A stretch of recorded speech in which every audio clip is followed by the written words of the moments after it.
Did you see the impact of that sledgehammer on those bricks?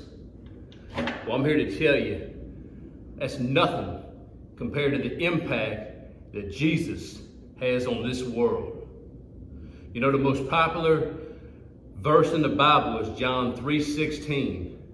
It says, "For God so loved the world that he gave his only begotten Son, that whosoever believes in him should not perish, but have everlasting life."